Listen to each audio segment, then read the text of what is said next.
Yeah.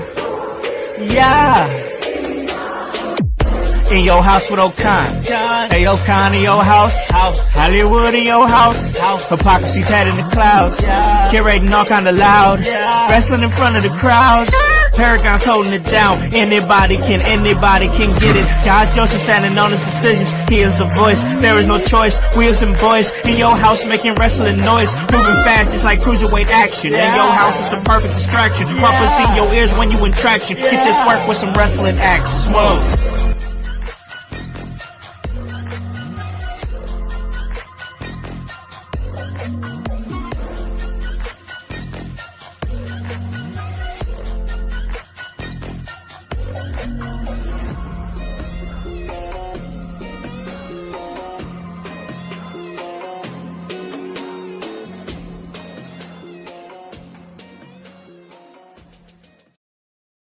What is up, guys? What is cracking? It's the Con Man, and I am in your house. And you guys already know the vibes. Anytime we slide on through, we're here to give you that work when it comes to this professional wrestling business. And guys, don't adjust your phones, your computer screens, whatever you may be on. We are officially back here on Sundays. That's right, it is the return of the Sunday house party, the first Sunday house party of 2025 to be exact. I hope you guys out there in the household have had some fantastic holidays, Christmas, Thanksgiving, New Year's, all that stuff. For me, the holiday is that the holidays are over. So I'm chilling right now, right back at in your house, doing my thing and doing what I do best. And that's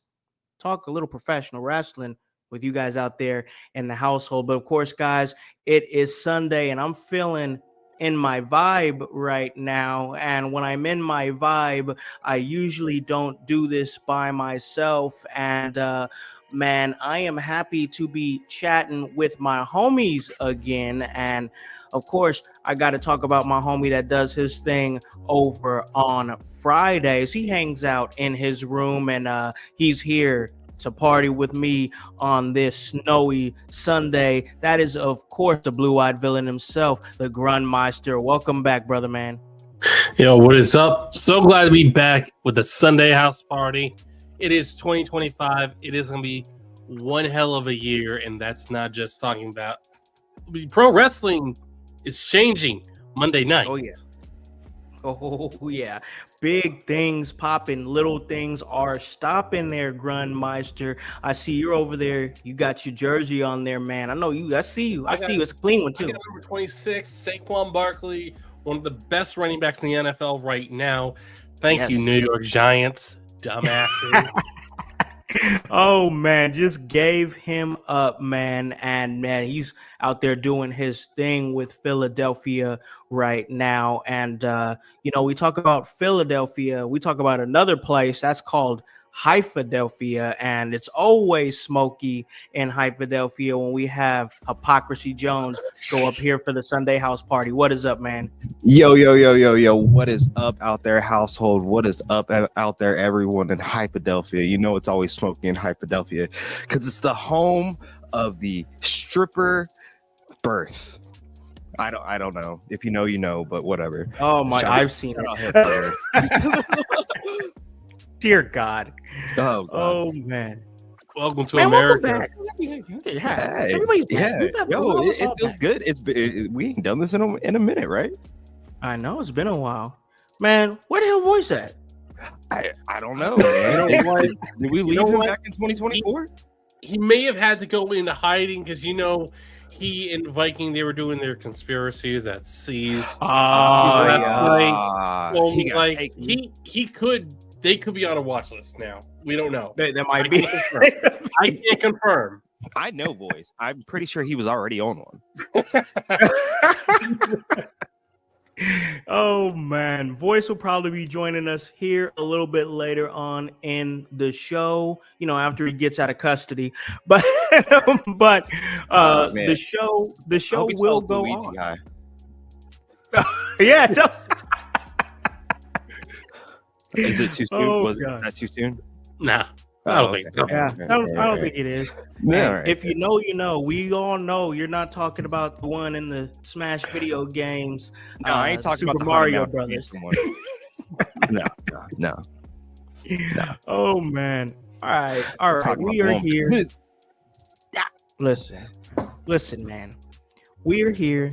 We're gonna talk some wrestling. I don't know if you see what's going on outside there, hype, but I could see it. It's the snow is coming down. No, it ain't hitting yet. It ain't hitting Ain't none yet. over there. It ain't hitting Dang. yet here. They say Well, look in at about you. an You hour. guys can have It hit some in of it. about an hour. Oh yeah, you guys can have some of what we're getting because I don't Oh, want shit. none of this. None of Oof. this. But it's looking like we're gonna get it. So I'm not gonna focus on what's going on out there. I'm gonna focus on what's going on right here. And heat. man, well, oh yeah, it's some real heat, especially in Columbus, Indiana last night, as we I had heard it went down.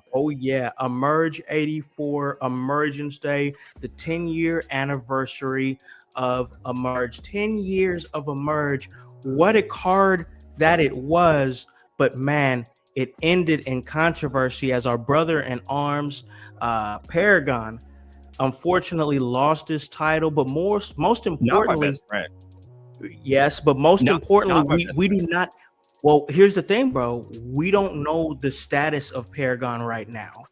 His health is in question after that son of a bitch, Mortimer Blankenship the third, sprayed him with some acid like, so we still don't know what it is. Like, it was some red liquid that he sprayed in his eyes, and You I've mean- tried wait, to wait. hold. He said he You still mean- can't see right like at right now he still cannot properly see. You mean you mean to tell me I'm gonna have to track down this Oswald Cobblepot or Mortimer Blankenship, off-brand penguin bitch, to get back from my homie P? Like, I'm already mad about what happened to Vincent. So like Man, listen. Not only did he lose the title, we don't know the status of Paragon as far as what you can't see, you can't wrestle. And they haven't even, from last I heard, I've been in contact with his doctors. I haven't really been able to been in contact. He hasn't, obviously not up for talking right now, but they're still trying to get some of this substance from out of his eyes. Like, I don't know. Once again, I do not know what this acid-like substance is. Want to show you some love out there, Nick. We'll show you a little bit more love here in a second, but we have to break this story here on In Your House of our friend Paragon. They still don't know what this substance is. They have not been able to get all of it out of his eyes, and it's been since last night. And we really just don't know what his status is right now for future events. Yeah, I don't like any of that, man. Shout all love and well wishes to my best friend and our best friend Paragon out there. I hope Todd is taking care of you. I hope he's right by your side and everything, doing whatever we can't do. But like, man, what is going on in the merge? Like, what is up with the commissioner? Like, he's just allowing this happen. Is he doing his best Adam Pearce impression? What's going on right now? Well, here's the thing. I can't trust Commish to do it all on his own. He's got so much other things on his plate with running the entire show that, I mean, me, myself, I've decided to take it upon myself. It's not something that I necessarily thought that I was going to have to do, but it's going to be something that I'm going to need to do. And that's look out for P and manage all his affairs right now, because right now he's 364 days of excellence with the Emerge World Heavyweight Championship, defending it outside of Emerge, outside of the Midwest, outside of the United States, and for all that to be done and for it to be gone, 364 days to be gone on the BS that it went away on, I cannot just sit idly by on the commentary table and just act like nothing happened. P will be back stronger than ever, and I'm going to make sure and see to that myself. So you guys take that for what you will until I can give more information out about what is going on.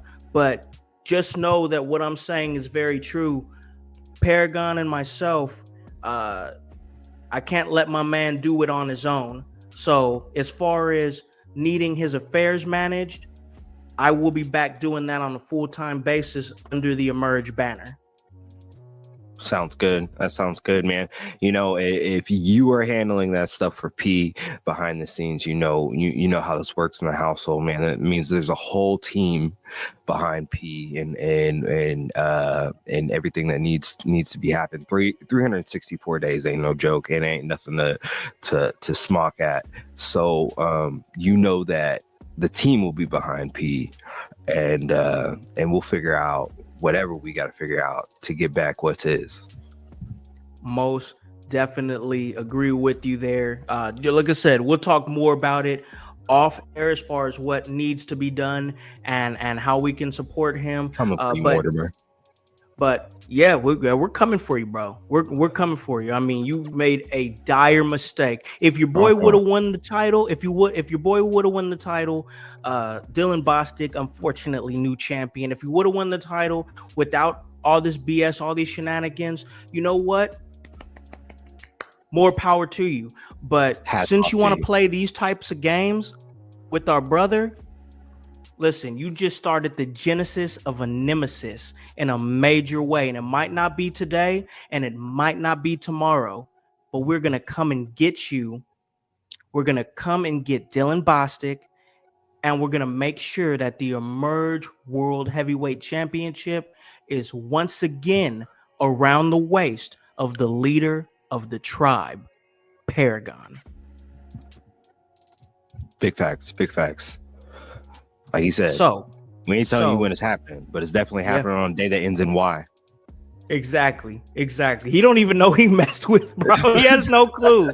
He really has no clue. But you know what? These fans out here, these members of the household out there, they have no clue that they're in for a really great episode. That's exactly what we're about to give them. Me, myself, of course, my man, the blue-eyed villain run Meister, and Hypocrisy Jones, ladies and gentlemen. And man, we have to talk about this past Friday night's SmackDown because it was a really good episode, and it was, of course, their debut of a 3-hour show. And like, I really thought this was a solid episode. We all know the writing on the wall as far as the biggest story that came out of SmackDown. Of course, it's Tiffy time, but I got to throw it to my man here, the analyst, the man who talks SmackDown every single week. That's, of course, the Grundmeister. What was your overall thoughts on the first 3-hour show for SmackDown on USA? Overall, I thought it was a very good episode, and it did not feel like it was too long. It did not feel like nothing got enough time. It felt just right. Everything about the show felt just right. Felt like we were moving forward, and everybody had enough time to feel important at where they are in their stories. Yeah, absolutely. Yeah, I could definitely see that, and we talked a little bit about that before the show and how the 2-hour Raws felt not like I enjoy being able to watch a show and actually like get through it. Like 3 hours is a lot, but 3 hours in this day and age of wrestling is needed because you have so much talent that need an opportunity to show what they can do. It's great for them to have that extra hour. I know that you liked the 2-hour situation hype. I was a fan of it as well too initially until this came to be, as far as needing that third hour to help get more talent over. It was a weird transition time between October up until now because you had SmackDown that was, you know, going over to USA full time, and then they had to extend the contract to make sure that I believe Raw could stay on USA through until they get to the Netflix era. So I guess I gotta ask you, what was your thoughts, Hype, on the debut of 3 Hour SmackDown? I'm gonna have to agree with our homie in the household down here, Roger Pettit. I feel like it went by a little too quickly. I'm not gonna lie. After the women's match, I kind of thought, oh man, Raw's over, and then there was still more Raw because we still had the main event action with the 6-man tag between the bloodlines, and I also want to take a second shout out Tony Gonzalez, who is who's commenting on some of our other pages. Sorry, they're not popping up on here. If you want to move to our In Your House Facebook page, Yes. We can throw them on the screen here. But thank you for thank you for joining us. Thank you for jumping into the household. Yeah, we appreciate you so much. But I thought the SmackDown was kind of breezy. I'm not gonna lie, I didn't watch it live. Because DVR, fuck yeah. Sure. But even with that, I thought it went by pretty breezy. I thought the storytelling in there was that we added so many layers to so many different stories that, like, I felt like we had a complete meal. I have been an advocate for these 2-hour shows because, you know, I have a life, but yep. But I didn't mind this. Now, don't come back at me and be like, you're a hypocrite in 2 weeks when I'm being like, this show went too long, or man, this was a drag to get through, because that will happen as well. But not saying can't have good 3-hour shows, because definitely did on the very first 3-hour show, which they should. But I don't know how long they're going to be able to sustain this and to sustain my ADHD ass. I got you. No, I definitely feel that. It was a great first effort for sure. I got to ask our boy Roger out there, you say it went by too quickly, in my opinion. Do you mean that it's like did you want more, or does that in a way it was because it was such an easy watch? I'm trying to figure out the connotation of how you're saying it, because if you're saying a 3-hour show went by too quickly, in my mind, that's thinking like, oh, it was so much of an easy watch that it went by fast, you know? I also did not watch it live, so I skipped commercials, so maybe that's why it felt quick. Okay, yeah, that'd be for sure. I can see that. Yeah, I could definitely see that, bro. So I'd be interested to see the numbers, the viewed numbers for SmackDown. Yeah. I know we didn't pull those up, but like that would be interesting to look at, because on a Friday night, we have been battling this winter weather, because winter is hitting, as we talked about earlier in the show. So maybe more people are at home watching. It was the holidays, kind of hit at a decent time, holiday week. Some people are off still, or just about going back to work and all that such. But I'd be interested to see it, and how many people actually watch this live, and if that's a reason why they went forward and saying, hey, let's just move these 3 hours anyways. We got X amount of people that are just straight up downloading, straight up recording, straight up watching these things later, that like the Nielsen numbers won't really matter later on or something. I don't know. You know what I mean? I guess I'd like to see the ratings just for the sake of seeing the number, but like at this day and age, I just don't really like people are gonna consume the content how they consume it, you know, like. Absolutely. So I don't ever really look at the ratings and think, oh well, this show is doing good or this show is doing bad or this or that. I mean, I definitely could see why there'd be some shows that, like, you see numbers and you're like, okay, this is a really big number, this is a really low number. But I just think people consume media so differently now that, like, those numbers can get mucked up so easily, you know? I can see that. Oh yeah. I can So definitely see that. that's just a thought, but let's jump right into this SmackDown because I want to talk a little bit about Cody Rhodes and of course Drew McIntyre coming, and I guess he's entering that portal window or the portal gimmick as he called it himself, and I guess he might be entering it to come to SmackDown. Probably not a bad thing because if this is what I'm leading to, if this is into what I think it's leading to, because there's no way that he's coming to help Cody Rhodes. It's just Drew McIntyre. He's become such a notorious figure all in his own right. It makes sense for him to be there and maybe him be the next opponent past Kevin Owens. So you guys saw this segment. Cody's not medically cleared. And we hear Drew McIntyre saying he's come to watch Cody's back. Man, I don't know about all that, but Hype, what'd you think, man? What did you think when you saw that? So I thought that was an interesting segment, and for the past couple of weeks, or a few weeks, I've been thinking to myself, I wonder, like it feels like something new is forming. It feels like people are coming together over a common cause in the WWE. Certain people are, and for a while it was to go against the bloodline, right? Yeah. And we saw that, and we saw different variety of people try to bond together, try to band together to upheave the bloodline. And now we have obviously we have the bloodline doing that to himself, having its inner battle, but there's still this other group that is forming that is trying to completely dismantle things. And I thought it was interesting with Drew McIntyre, the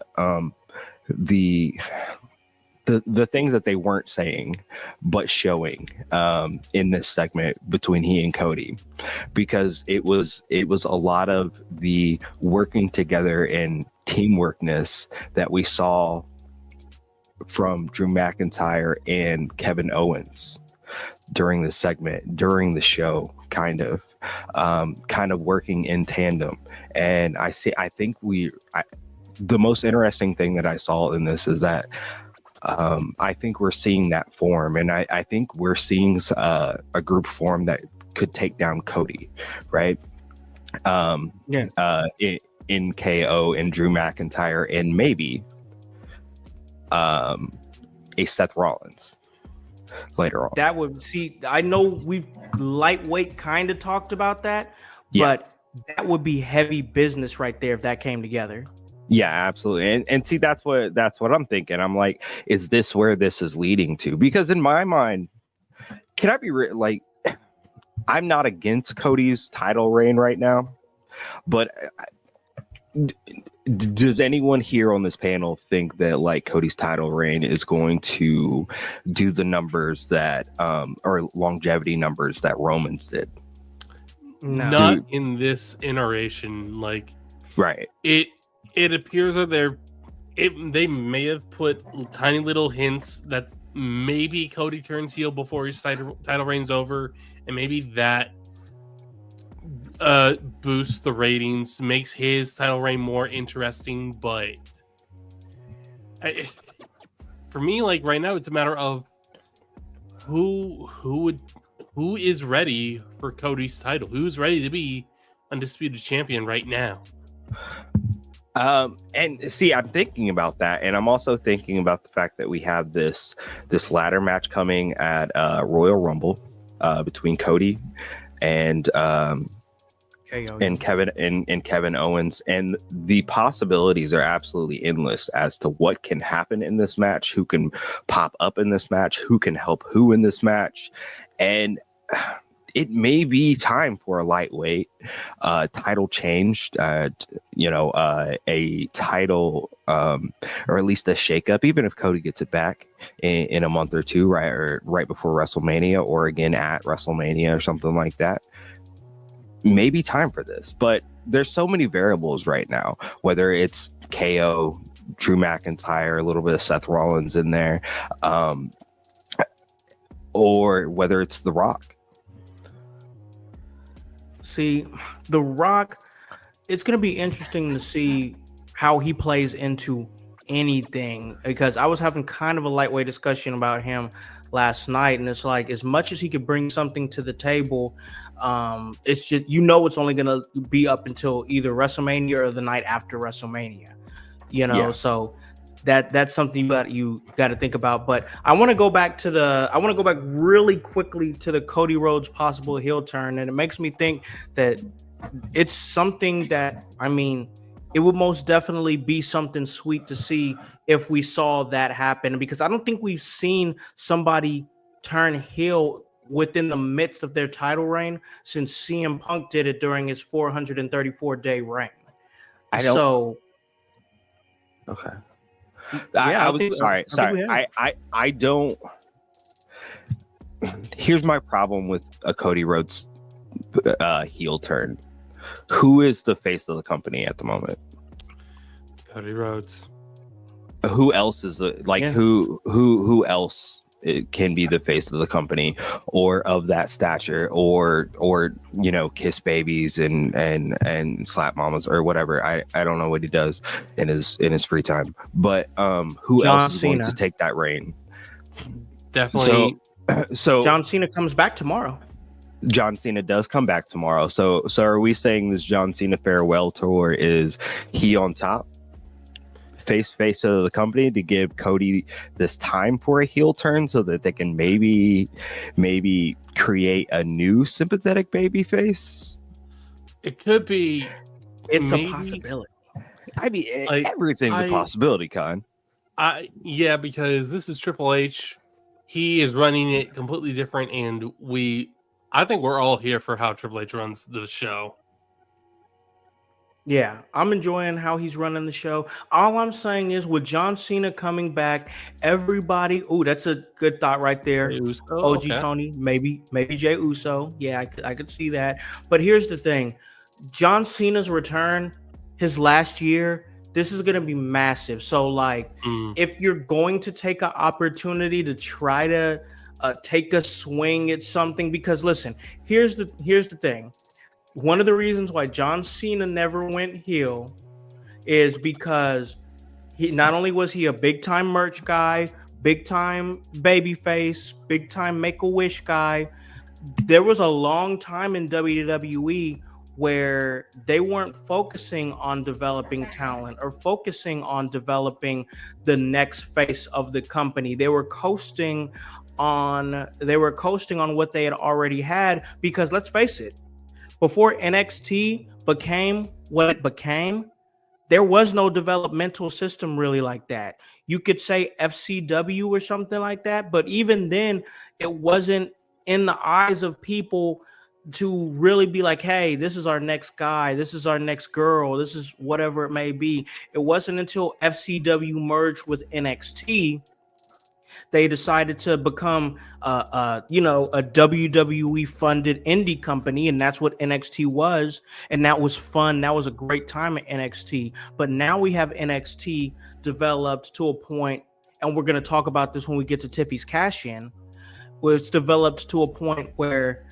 there are the next faces, there are the next major stars coming out of NXT, coming out of their next in line program, even WWE ID that they're doing, that, yeah, they might not be ready right now, but they're going to be ready at some point. So now, bringing it back around to what my point is that they were afraid to do things like turn Cena heel because they were afraid that they couldn't have that money maker come in that's going to be able to come and supplement that big time baby face. You have Cody Rhodes. Obviously, he's massive when it comes to being the big baby face. But if you're going to take this swing, if you're going to take this opportunity, if you're going to take this risk, something that Vince McMahon didn't do, now's the time to do it, because you got John Cena coming back and he's the biggest babyface having his final run. I think if you do it, now could be the time. It definitely could be the time. Hey, Con, I have kind of breaking video of what we were talking about at the start of the show. at Emerge. I know it's a little off topic of the WWE, but is it okay if I show the household a little bit from this Emerge clip? Oh yeah. Oh, we gotta go. Come on. We don't get the camera out of his face. Where are we going? Stop the camera.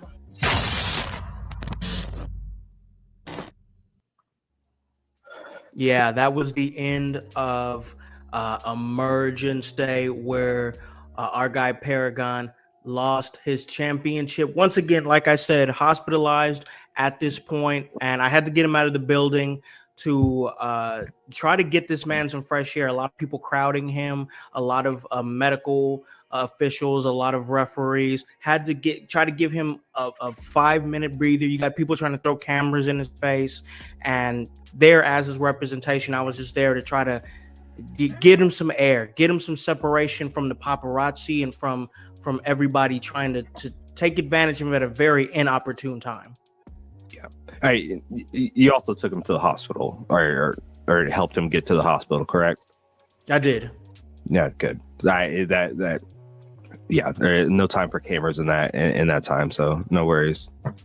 Yeah, that was basically what that was. Once again, speedy recovery to him, and hopefully once we get a medical update on Paragon, we will most definitely provide it to everybody out there in the household and the Emerge faithful who listen to In Your House. So no easy segue out of that, but we have to pivot back into SmackDown, where we're talking about the 3-hour show, Cody Rhodes and everything that can happen with him.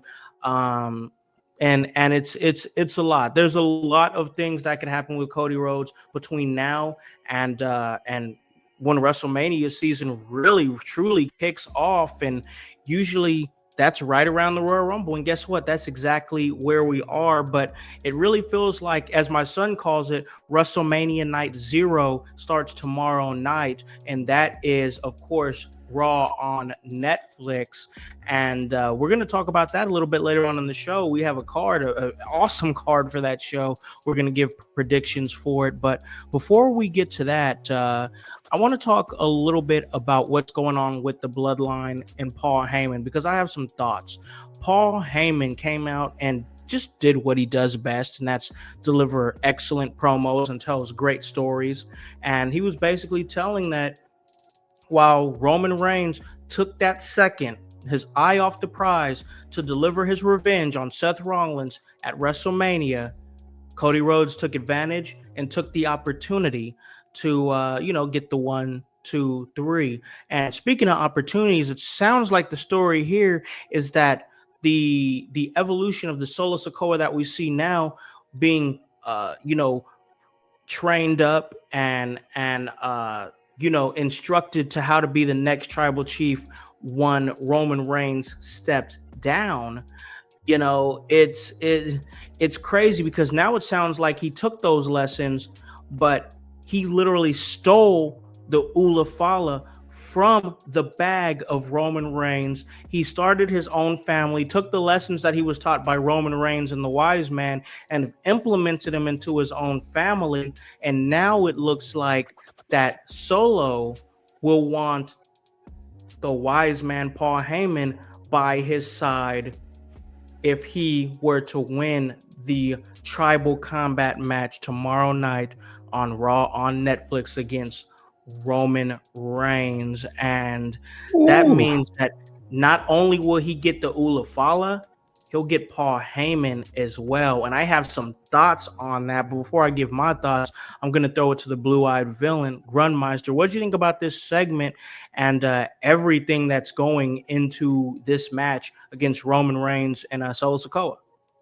Paul Heyman laid it out very clear that Roman Reigns did not take the Ula Fala from his father and uncle. He was gifted it. He earned it. They looked at him and they said, "You have proven yourself to be the next tribal chief." If Solo Sikoa, he may be on the track to one day take the throne of tribal chief from Roman Reigns, but only once he has earned it. He has earned nothing.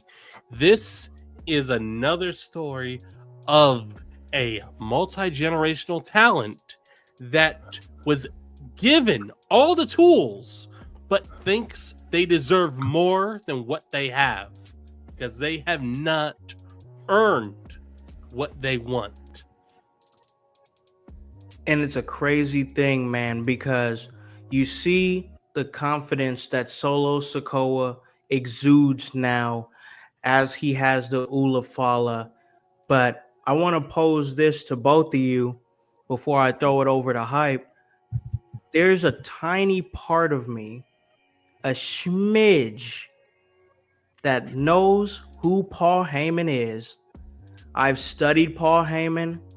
Paul Heyman is somebody that I have admired for years and years.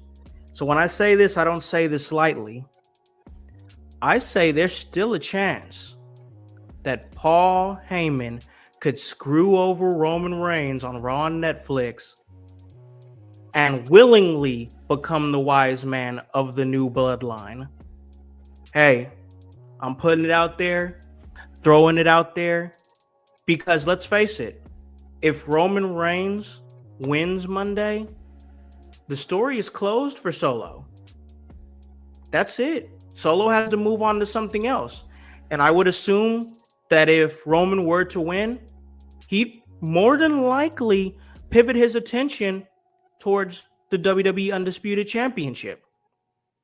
But if you want to keep this story going, if you want to continue with what's going on between Bloodline Civil War, I think there's a story in Roman Reigns getting screwed by Paul Heyman. Hype, what's your thoughts about this segment, and any thoughts on what I said?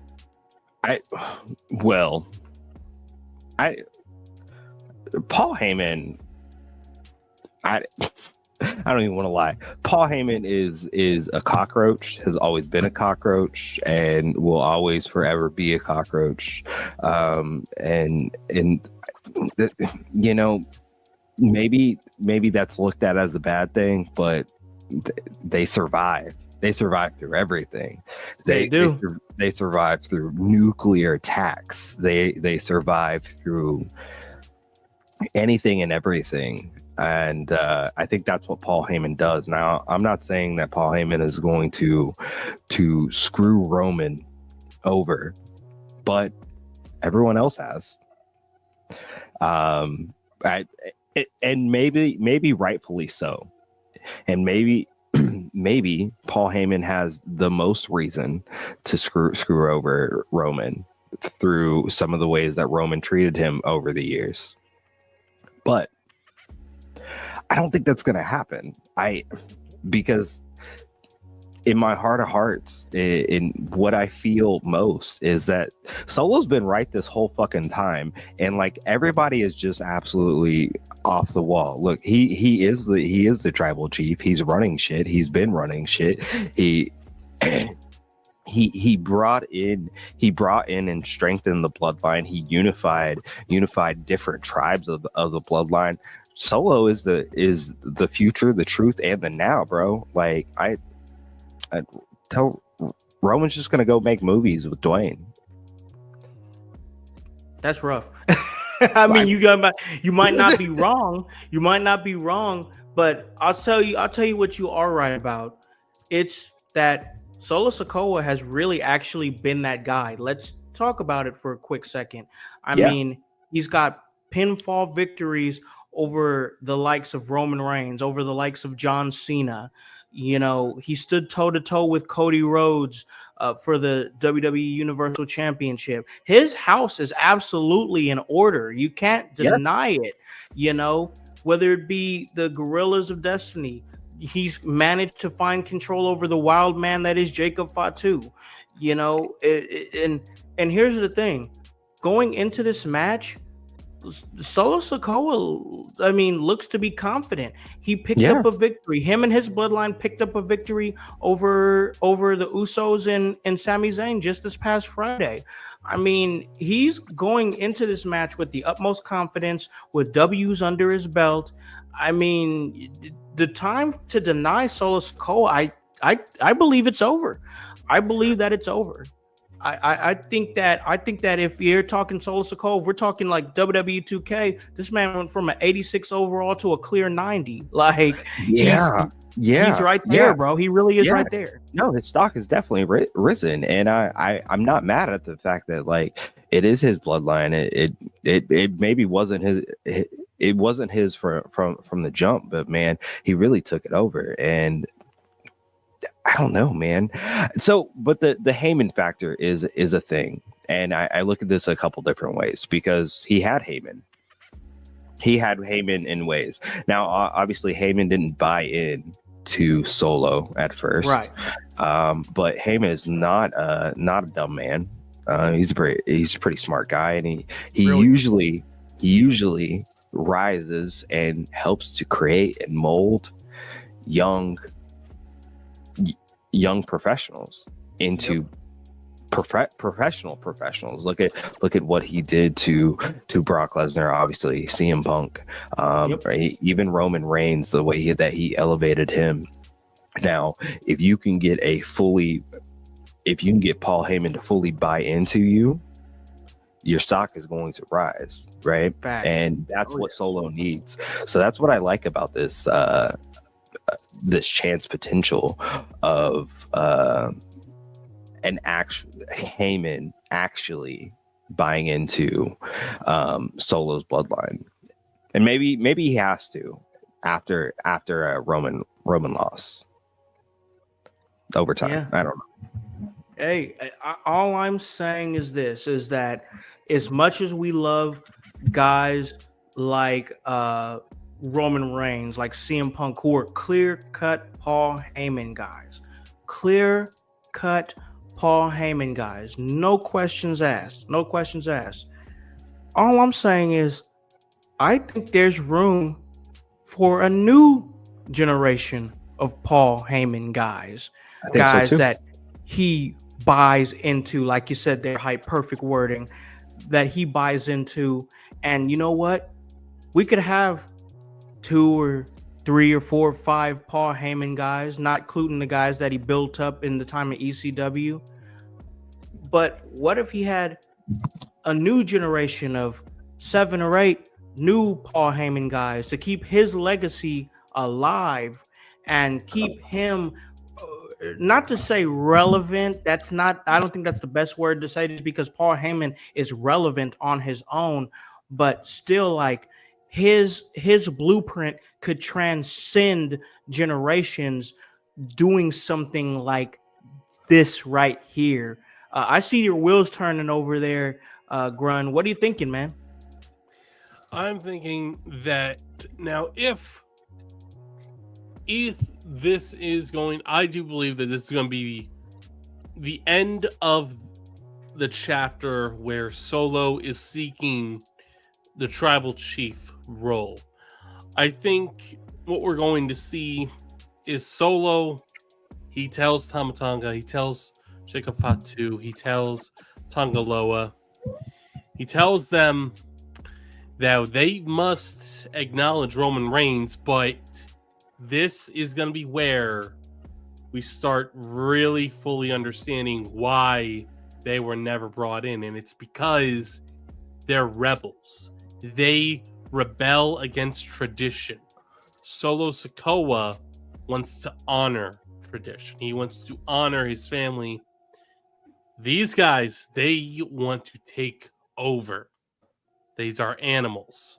They are not interested in honor. They are interested in bloodshed. They are interested in war. Yeah, it's true. It's true. But is there a reality where somebody, especially Heyman, could harness that? The Rock is the only one who can harness it. And I don't know if you guys saw this. The Rock is going to be on Raw tomorrow night. Is it Oh, confirmed? is he or this- confirmed? It, He's it- confirmed? it was from WrestleOps on X. Nah. Hold on. Let me. I mean, I gotta see they about get it. some I stuff gotta right. see about it. But I mean, like Cena, Roman versus Solo. The Rock makes sense to appear, and maybe he's the one who costs Roman the Ula Fala. If Rock, because I'm looking at it now, Wrestle Ops, and they're saying that he may have posted something. I haven't found that yet, but I want to say this: if he does show up, on Raw on Netflix, and you got Tony here saying that he is in California. If he does, it makes perfect sense for him to somehow do something to get involved in this tribal combat match. Absolutely. And I feel like if he's gonna be on the show, don't just have it be some The Rock is here, he's here. Do something where he's in the mix. And if that's the case, this is the perfect opportunity for him to get in the mix. I agree with you. I think this is what's expected, though. I feel like I've expected Rock to be at this Netflix premiere. Most wrestling fans probably earmarked, hey, big premiere, pulling out all the stops. Not only is this John Cena's first stop on his farewell tour, but we're going to have Roman Reigns versus Solo Sikoa in a big match. We're going to have CM Punk versus Seth Rollins in a big match. We're going to probably see The Rock. Hell, I dare to say maybe we get more former WWE superstars appearing on this episode. But The Rock is always an enigma because we don't know what he's going to do. We don't know when he's going to involve himself.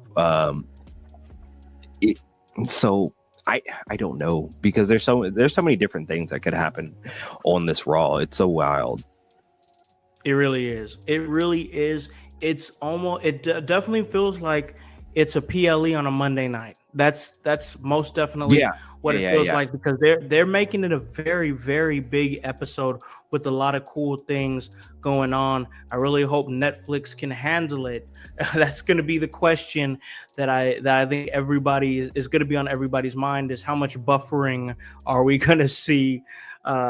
Because I think a lot of people is going to be watching. I think a lot of new people are going to be watching as well, and that's why they're making this choice, making this decision to put their best foot forward and put on such a great show. And we're going to talk about it most definitely. Like I said, we're going to talk about it on the second half of this great show.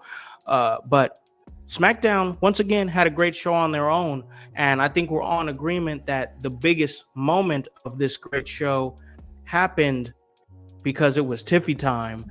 And you guys know exactly what I'm talking about. That's, of course, Tiffany Stratton, who in a very unique and innovative way cashed in Money in the Bank and became the WWE Women's Champion. I got to tell you, me and Grun, we were talking about it before the show went on the air. And I got to say, that was one of the most intriguing and innovative cash-ins that I've seen in a while. I know you thought the same thing, Grun. What were you thinking, man? Because I know you're a huge Tiffy fan, as all of us are. But man, that cash-in was just masterful, bro. That is going to go down in history as one of the best booked cash-ins of all time. Just because it was leaked online that Tiffany was going to cash in before Royal Rumble and was going to win. And I'm told through someone's Twitch chat that, hey, Tiffany did cash in and win. I watch it, I'm like, wait, but that's not, she didn't do what we have seen 100 times before. And that completely,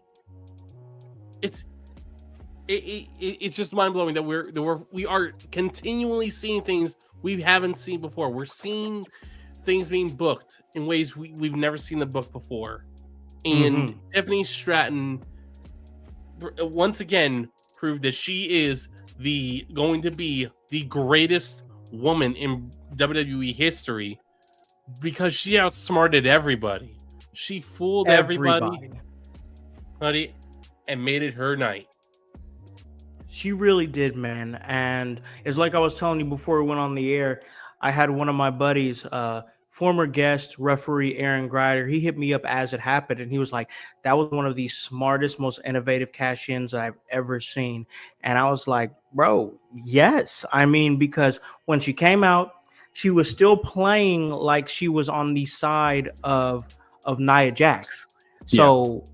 Not only did she come, I mean, she played, you said it real good there, Grunt. She played everybody. She came out, said she was going to cash in, dispatched the referee, made sure that made sure that Nia knew, hey, I'm still on your side by clocking Naomi and helping Nia secure the victory. Then after that, you know, you had her go in the ring and like, yeah, you're champion. I'm so happy for you, and then be like, oh look, there's Bianca over there. Why don't you go take care of her? Goes, starts to take care of Bianca. Boom, she calls her shot. Boom, right in the back with the briefcase, and then you have Candice LeRae standing there like, oh my gosh, what just happened? And in that split second of not knowing what happened, that's when Tiffany took advantage, dispatched Candice, and then she stepped off. She smartly stepped off and let Bianca hit that big KOD on Nia Jax. And then you know what she did after that? She dispatched Bianca Belair and then called her shot, cashed in.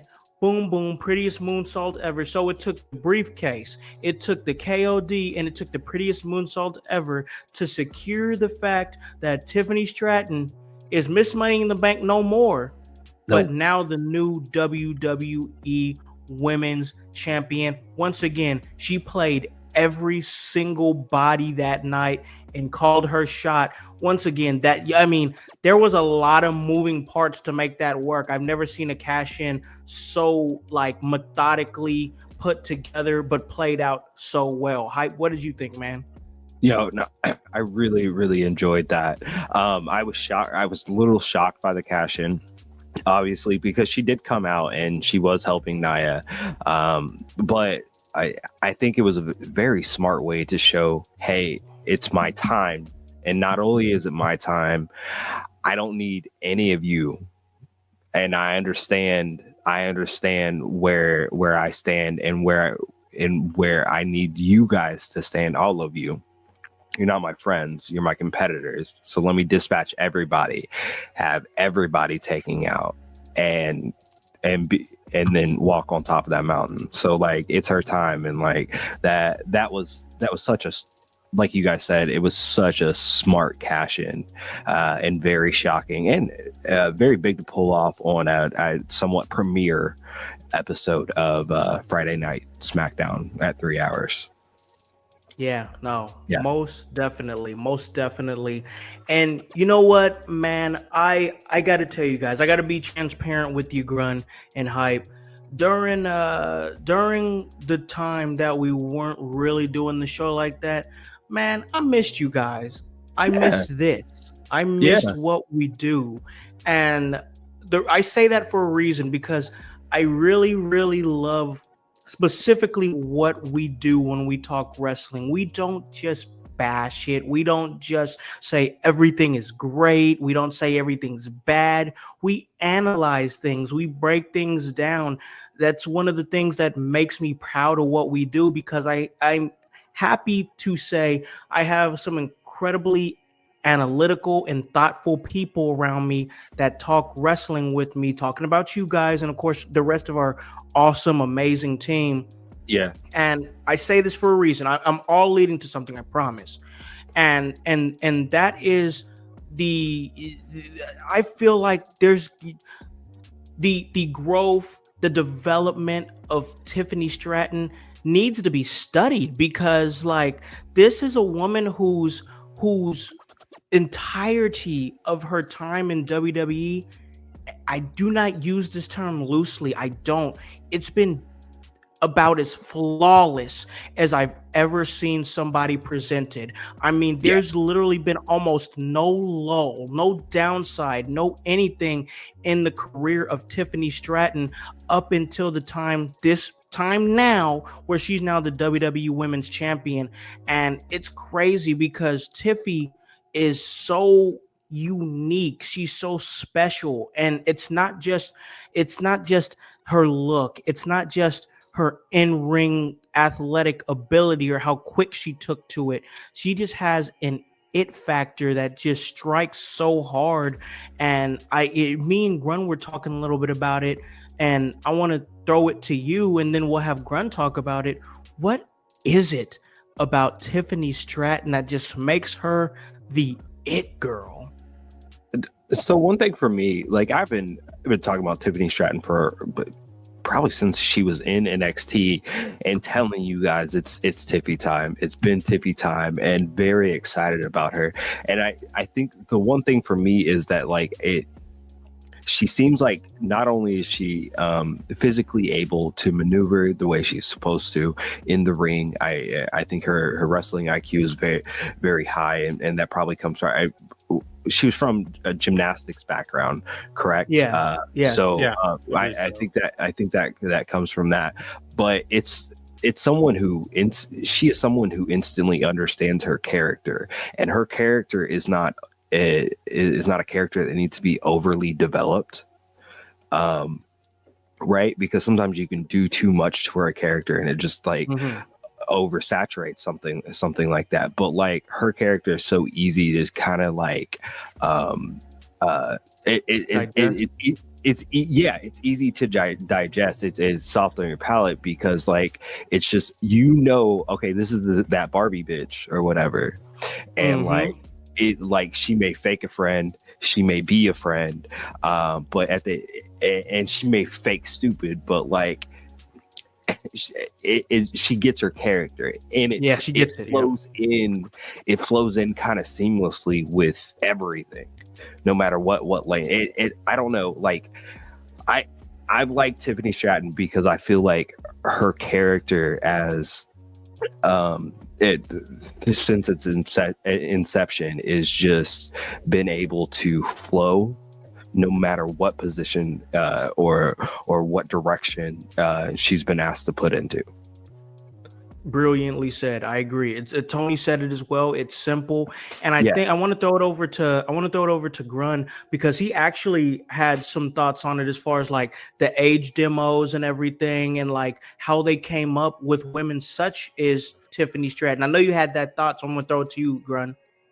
Yeah, because we were talking like, why is Tiffany so beloved? What is it about her? And you know what? I think it's because she takes inspiration from Mean Girls when it was on TV. She takes inspiration from probably Pretty Little Liars, from even The Beautiful People. I think she is a modern day version of The Beautiful People, Angelina Love and Velvet Sky. Yeah, I could see that.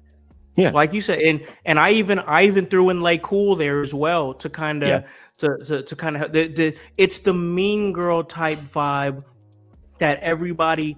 I mean, we don't like it, but let's face it, we do like it because it works for her.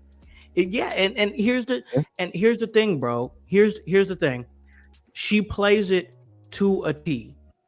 There's no faking who she is. There's no it's all genuine. It's all real. And I think that people feel that. And it's once again, like my man said, easy to digest. It's simple, but also at the same time, this is a woman who can really do her thing in the ring and has figured it out in a very, very short amount of time. I mean, she has far so surpassed people that she came into that class of NIL with.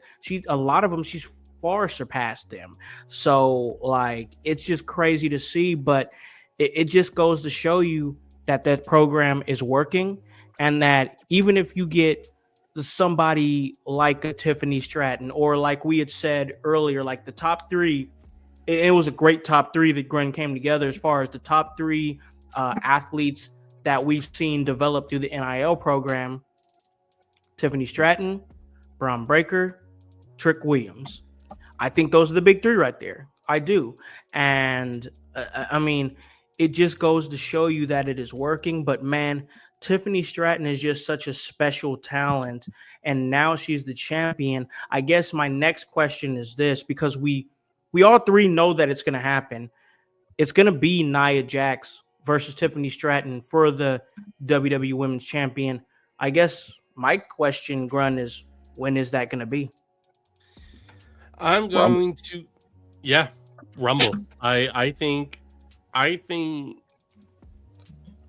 you had said earlier before the show that maybe Saturday night's main event, January 25th in San Antonio. Mm-hmm. Now, I can't see that because I think that plays down how big of a deal this is, that Tiffany Stratton is climbing the ladder of WWE so quickly in her short time in WWE.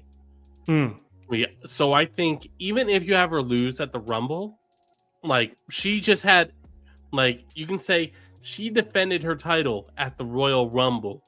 Like they don't just let anybody defend championships at the Rumble. Yeah, right. Could they have added other title matches, other pay-per-views? Absolutely, they could have. Obviously, they had different plans, but this is a big deal because Tiffany, as much as we're giving her all this credit, she couldn't have gotten to this point in the story alone. Nia and Candice have been very crucial to this coming to where it is. Yeah, absolutely. Absolutely. So I'm going to throw it over to Hype here in a second to give some of his thoughts. But man, I am looking at the recruitment photo here for Tiffany Stratton. You know, when they come in, they have the photos there of everybody there that they have recruited from the NIL program, and then they put them in a group picture together. And you know, I just got to show it real quick. And it's just crazy to think because there it is. Wow. There it is right there. Holy shit. Wild. Her and Solo. Just the only other one. The only other one there worth a damn there is Solo. Yeah. Damn. Like, wow. Ain't that crazy? That is wild. That is crazy. That's my point. Like, that's the beauty of that program, though. With oh my god, yes. Yeah. Yeah, that's the beauty of that program is because you know, they don't all have to hit, but the ones that hit, that they will hit really, really well. And I can't remember brother that was right next to Solo in that photo, but he is still in NXT, I believe. I think that was Brooks Jensen. I think that was Brooks Jensen, wasn't it? Yeah, Brooks is in the middle. In the middle. Top middle. Top middle. Yeah. The only one that's not a part of WWE any longer is or we have two that's not a part of WWE any longer, right? Kemp? That's Damon Kemp, yeah. Damon Kemp, and I don't even know what this other dude's name is with the long hair. Yeah, I can't even tell you, bro. I don't know. I honestly couldn't tell you. I don't know. Yeah. But so I'm not even gonna try. No. Sorry, more power to you. Hope the indies suit you well.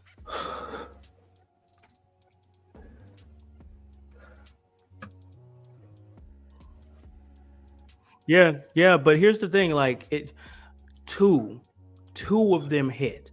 Out of what we just saw, only two of them hit. And it's like you said, Hype, if only two out of five hit, 2 out of 6, 2 out of 5, you still did good. You still did good. If only one hit, you still did good Yeah. because you have to invest in the future. And like, I really feel like that the return on investment for Tiffany Stratton, hell, the return on investment on Solo Sikoa for sure. But the return on investment on both of them. But let's talk Tiffany for a second. The return on investment for her has been, yes, picture Yeah. perfect, because she has done this when her debut came in late 2021. Here it is, the first days of 2025, and she's already a champion. And like I said earlier, you can have somebody who could become a champion in that span of time, but to have somebody who's had such a flawless run as Tiffany has, that's that's not something that's happening for every talent. There's always times where talent gets lost in the shuffle. It seems like that throughout the span of Tiffany's career, she's literally never gotten lost in the shuffle.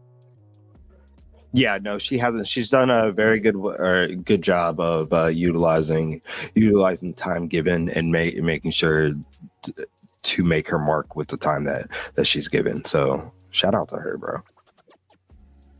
For real. Yeah, most definitely. I wanted to make sure that we talked about that. Like I said, it was a good SmackDown. We had other things happening, like Shinsuke defeating Andrade. Michin beats Piper Niven and whatnot. And once again, it was a great night. The tag team, the tag team division, they were starting to really heat up with DIY and the Motor City Machine Guns. But I wanted to talk about the main stuff, and that, of course, being everything that happened with the Bloodline, Tiffany Stratton, absolutely, and Cody. But with that being said, I think we're going to take a break, pay a few bills, and when we come back, we definitely have to talk about what's going down tomorrow. That's the debut of Raw on Netflix. We're going to give some predictions on that, but that's going to be on the other side of this break.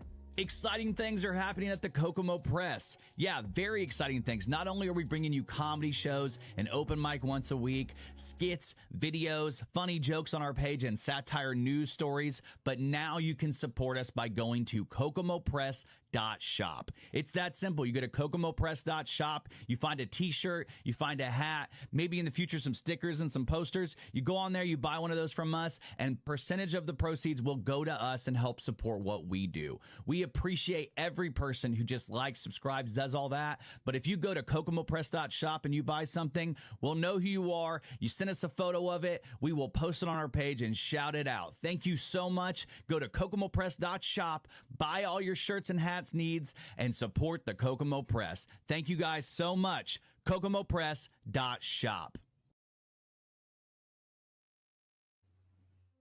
Hello, everyone. It's the Pope Elijah Burke, founder and president of the Love Alive charity. I wanted to take this brief moment to share with you my charity's continued humanitarian efforts to positively impact the impoverished communities in and around the greater Jacksonville area. This cannot be possible without your support. If you'd be so kind, please take a moment to visit our website, love-alive.org, to learn more about the charity and its mission. Also, feel free to donate to our 501c3 organization that operates off of the donation of the public, which is you. Whether that be by website or via Cash App, $1 help makes a difference in the lives of others as we continue to positively influence many people by being the change that we wish to see in the world.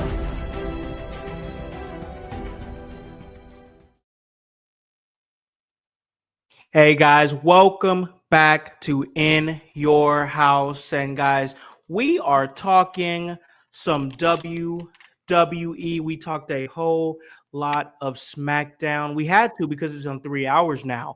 So that was a great discussion, everything that came with that. But of course, we talk about the 3 hours there that's going down on SmackDown. And that's big. That's huge. That's awesome. But we got to talk about what's going down tomorrow night. And that is the long anticipated debut of Monday Night Raw on Netflix. Unprecedented that the time is now here. The time is now here where we will not be seeing Monday Night Raw on the USA Network. We will be seeing it on Netflix streaming. Now, I know that we've been talking about it, they've been promoting it. It's a huge, huge show. But man, just especially coming off the holidays, I can be a little reflective. It's crazy to think that after all these years, Monday Night Raw, a staple on cable television, will now be exclusively available on streaming television. It really just hammers home that times are changing, guys. This is a brand new time, brand new day and age, a brand new consumption of how we take in media. And yes, we've been dealing with streaming for years now. I get it. But this just feels like, especially as a wrestling fan, a long-time wrestling fan who's watched Monday Night Raw for years and years and years. Guys, this is real. This is happening. Yeah. That Monday Night Raw is leaving cable television and going to streaming. I mean, Hype, you're about my age. Run, you're a little bit younger. Man, I gotta ask, Hype, man, like, has that, what I just said, man, like, has that hit you? Did it just hit you now that I've said it? Or like, have you had time to think about the fact that, wow, there's going to be something else that is going to be shown on Mondays on USA Network from the hours between 8 and 11 p.m.? Yeah, it's weird. It's so weird. And this is coming from someone who can remember when we had to remember which channel Raw was going to come on. Now I know like Raw's come on the USA Network for a very, very long time, but I also remember when it came on the TNA network or Spike TV or like or like when we had to deal with SmackDown on Sci-Fi, which is weird as fuck. I remember that. Yep. Oh, Yeah. It was so weird, so weird. Like, but it is a weird day and age where like we get live stream on Netflix. You know that thing that used to come in the mail where they used to send you DVDs for you to send back. Yes, man. Like, yes, man. Yeah, I know I'm aging myself here, but like it's wild how far we've come in the world of just entertainment, television, and just consumption of things.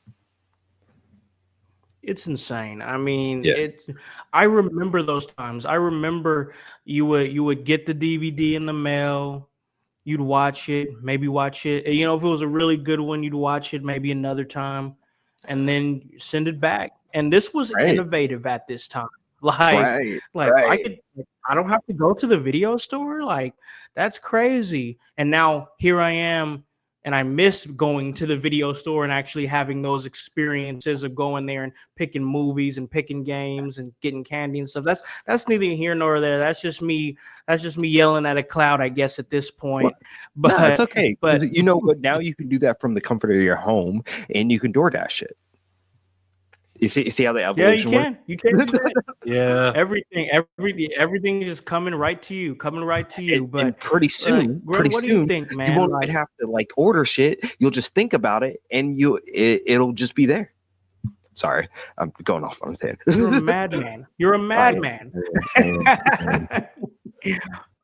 Oh man. But Grunt, what you think, man? Like, are you ready to lock into Netflix? Is this weird for you, or what are your thoughts? It's definitely weird for me because I started watching wrestling in 2005, so it's like I know a little bit of what you guys are talking about.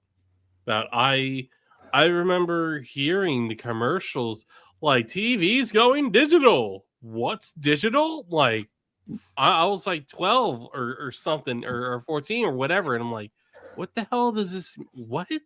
Yeah. I'm not understanding this. I can't use the illegal box anymore. and the idea, and then because like, but then like realizing, oh, the box, it now magically records my shows all in one spot, so I don't need a VHS tape to record it and watch it later. Man, Man. And Can we just pause for a What a second? crazy The time. amount of memory that those boxes would hold, the amount of shit that I used to have recorded on a DVR, like legit DVR, was wild. And my PlayStation Massive. can't even hold like 3 games. damn. Oh my god. Oh Jesus. yeah. Ugh. See, that's why I installed one of those internal hard drives for my PlayStation Right. because I got tired of it. Right, Yeah. right. I feel that pain, brother. I'm right there. I'm right there with you. That's why I did that. I mean, I definitely don't blame you. But this is either going to revolutionize how pro wrestling is watched, or it's going to fall flat on its face. It is either going to be the greatest change ever, or the worst possible mistake. But I think it's going to be fine. I think because of how wrestling is already consumed, it's going to do fine. But Netflix, do me a favor, stay away from the freaking football, okay? Stay away from Major League Sports, okay? Stay away from it. That it belongs on cable. It belongs on everyone's TV. You didn't like the Christmas games? I didn't. Not a fan of Cowboy Carter at the halftime show? I mean, like they were good, but it's like my bigger thing is that like people shouldn't have to have like 30 different subscriptions for something to watch a handful of different stuff. OG Tony, that's why you're OG, bro. Yeah. Damn. Guys, I've been messed up. I've been watching wrestling since 9th. Yeah, this poor guy. But you know what though? I can't even be mad at Tony because over all those span of years, watching wrestling since 1969, this man doesn't care. He doesn't care what he has to get, what service, whatever he has to get to watch wrestling. This man is going to watch his wrestling, and I respect that. Absolutely. Absolutely. My God. So we talked about that. We got a little, reflective there with that. But, we've never really been a show that stays reflecting. We're usually a show that's about moving forward and staying progressive. And we're going to continue to do that because we have a really, really big card for this WWE Raw. And I'm pretty excited about it. I know you guys are too. It's going to be interesting to see. And man, this is going down at the Intuit Dome there in Inglewood, California. You can watch it on obviously Netflix. It's going to be massive, probably a pretty big crowd. We're going to do some predictions, and I think that if you guys out there in the household want to give your predictions, most definitely pull up, give it to us in the comments. We're here for it. We love to hear it. Love to get interactive for certain. But man, I got to start here.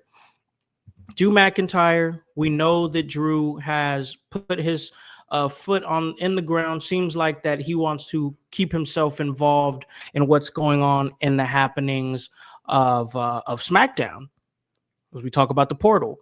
But even with that being said, he still has a match on this big episode of Monday Night Raw. He goes up against Jey Uso. It's going to be Drew McIntyre versus Jey Uso in a singles match.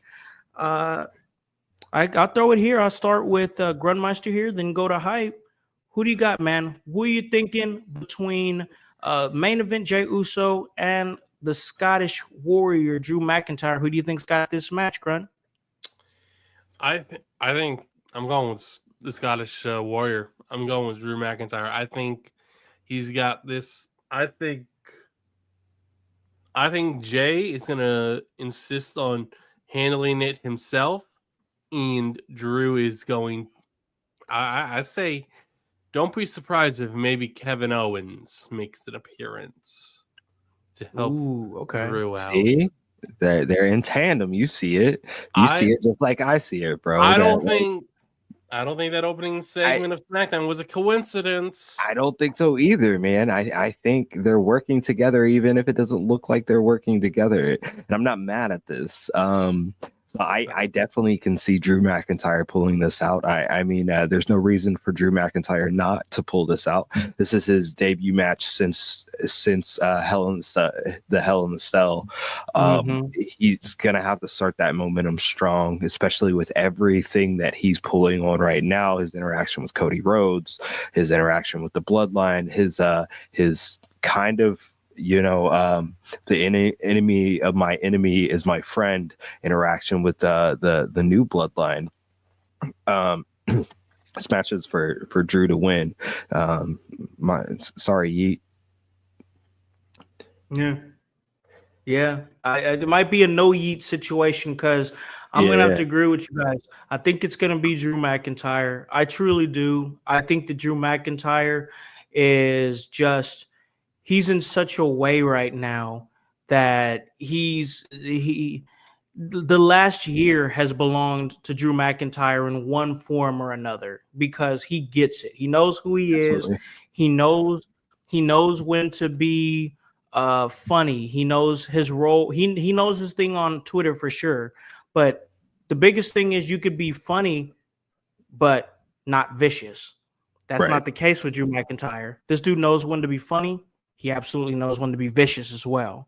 And I think that if anybody could come in and brutalize somebody the caliber of main event Jey Uso, it's going to be somebody like a Drew McIntyre. Could we see Kevin Owens' involvement? Oh, yeah. I think that's something that's definitely in the cards for sure. I think they went, like you guys said, that opening segment didn't happen for no reason. And people have been calling for this disgruntled stable between guys like Drew McIntyre, Kevin Owens, and Seth Rollins. It's been coming, and who knows? We could see that form tomorrow night, most definitely. But I think as far as this match goes, most could definitely, you imagine them as a Shield, as a Shield type like faction? I mean, that kind of be what we're looking at. I mean, could this be like an iteration of like Architect 2.0 Seth Rollins? It could be, yes. I mean, and fuck, man, sorry, I know I'm throwing us off here, but like you have that, and then you have the fact that CM Punk is there, and this could be the story that they're telling, like with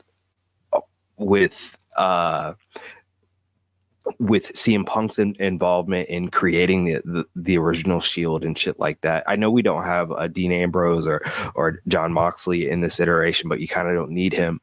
But like, could that be something that we're seeing, something that's mirroring that? And would you guys enjoy that?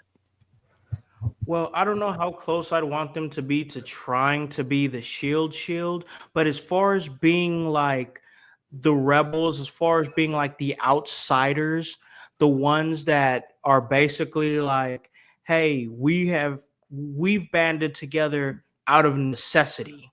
That's basically what this would be. They've banded together out of necessity because everybody else is losing their minds. But to these three, things have never been more clear to them. And if you have three people, well, any group of people, but a group of people together that come together for a cause, that's more dangerous than just three friends coming together. These guys aren't necessarily friends. They're three men coming together for a cause, and they know what they're getting themselves into with each other. These aren't friends. These aren't homies. These are just guys coming together because they feel like that everybody else is losing their minds and they're the only ones that's making sense. That's why I give you that Shield parallel, because this could be a situation where they truly are trying to be the Shield for WWE. Yeah, in a more realer sense. Yeah, I get that. Now, I think that there's definitely a place for a faction like that, especially going into Mania season. These three men have been the three most disgruntled men in WWE in one way or another in the last year or so's time. So these three coming together makes perfect sense, and it would definitely make for an interesting faction if it happens. So absolutely. Yeah, most definitely. But we talk about uh big time feuds. We had Drew McIntyre and CM Punk, and that's been a massive feud that's gone over in the last year's time. Another one that's been big in the last year's time is Liv Morgan and Rhea Ripley. Is they're going to be going at it in a singles match? Well, not specifically a singles match. This is going to be a last woman standing match for the women's World Heavyweight Championship. And they were saying it in promos on Monday, and I agree with them that it's got to end here. This is where it's got to stop. I thought maybe they would try to push it to WrestleMania.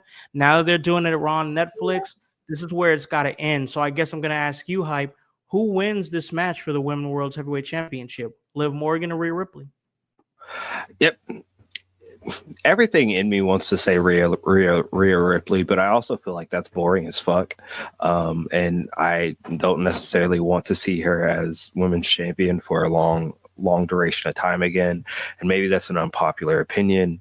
But I'm going to go with Liv retains. Okay. What are you thinking, Grunt? I'm gonna have to take a trip to Hypadelphia. I think Liv retains. Hey.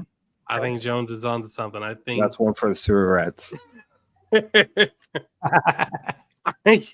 I don't know how much mileage and what they can do with Rhea regaining the title, even if Becky Lynch makes a return tomorrow night on Raw, which I know is one prediction that is flying around. Like, can I add a caveat to that?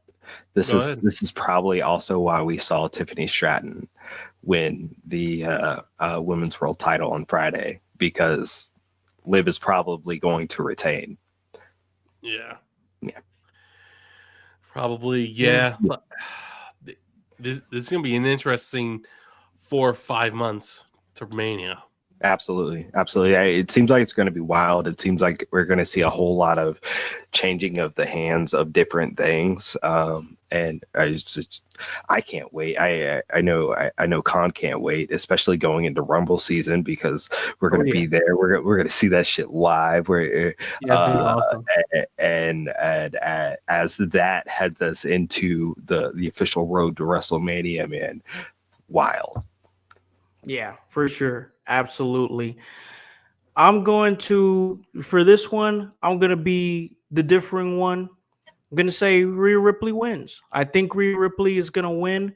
And for some reason, I just see that chapter closing, and whatever happens at the Royal Rumble, maybe even Elimination Chamber, is where we're going to see Rhea Ripley's next opponent. I do believe that no matter what happens tomorrow night, it's got to end, because the Liv Rhea storyline has ran its course for sure. But it's just a thing where it's like, I don't know if Liv is going to be champion going into WrestleMania. I just don't know if that's going to happen. I don't think that she's going to be champion going into WrestleMania either. But I don't think she's losing on Monday to Rhea. I don't think Rhea is going to be the one that takes the championship from Liv. I think we are going to start a new chapter in at least the Raw women's division as for someone else to take the reins of champion, to someone else to fight. And part of me, maybe I'm crazy, part of me thinks that the storytelling has been for Lyra Valkyrie to be the one to probably take up those reins and to take up that mantle. And I don't know exactly how we get there yet, but that's what I'm seeing. I don't know about you guys. See, I like Lyra Valkyrie. I've always championed her for a while because I just like her ability. But that's going to be contingent on if she doesn't win the women's IC title, not this Monday, but next Monday night. But this is why I'm throwing that out there. I know she's in contention for that women's IC title, but who? Refresh my memory. Who is she going up against? Dakota Kai. Dakota Kai. Yep. Yes. Yep. I think Dakota Kai wins. I think we see sympathy for Lyra Valkyrie. We see her climbing the mountaintop, climbing. And sometimes maybe you lose those first couple mid-card title runs to get the major one. And I think maybe this is the story that we're telling in there, because I think these tournaments, as we've seen, that they're to gain sympathy for new and up and coming talent, especially in this women's division. We see the rise of Chelsea Green. We see everything that's going on there. And I think that this particular tournament for the women's IC has been made to show that Lyra can overcome almost everything, right? But she's going to fall short until we're like, no, she has to win. So I think that's what we're leading up to. So maybe I'm future casting to like Elimination Chamber. She pulls out or something like that. But that's kind of what I'm seeing. Hey, who knows? Because I really feel like that with Lyra Valkyria, she's somebody, maybe it's not clearly seen now, but I'm saying that when the cement dries on her more, she's going to be one of those type of superstars that you can just plug and play her anywhere on the card, because she really is that good. Right. I do. I think so. But we got to move on here, because we've got Roman Reigns versus Solo Sikoa. Tribal combat for the Ula Fala and recognition as tribal chief of the Anoa'i family. Grun, who do you think, man?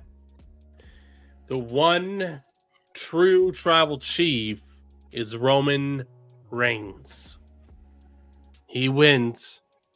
Solo Sikoa has to convince the rest of his bloodline to acknowledge Roman Reigns. This frees up Paul. And even if this leads to a feud with this new version of the bloodline, even if Solo acknowledges Roman Reigns, this can free up Paul Heyman, because Roman can say, "Wise man, and this is family business, and I don't need you to help me handle my business." So then Paul Heyman goes out. Maybe he aligns himself with Braun Breaker. Maybe he aligns himself with some young men that would look really good as Paul Heyman guys. Oh, there's definitely a lot of people that would look good as Paul Heyman guys. Trust me, as somebody who is an admirer of Paul Heyman's work, I can say a lot of people would benefit from his tutelage. Hype, who do you think gains the Ula Fala and the title of tribal chief at the end of the match on Raw on Netflix? As I've been saying for months now, with the Ula Fala being the biggest title in the World Wrestling entertainment, as far as championships goes, that's the one championship that matters. No other championships even come close. They're all just accessories, or what do they call those things that you put on those ugly ass Crocs? I don't know what those things are. I know what you're talking about. Yeah. They're just links for a charm bracelet or whatever. The Ula Fala is the only thing that matters. But with it, all of that said, I don't know.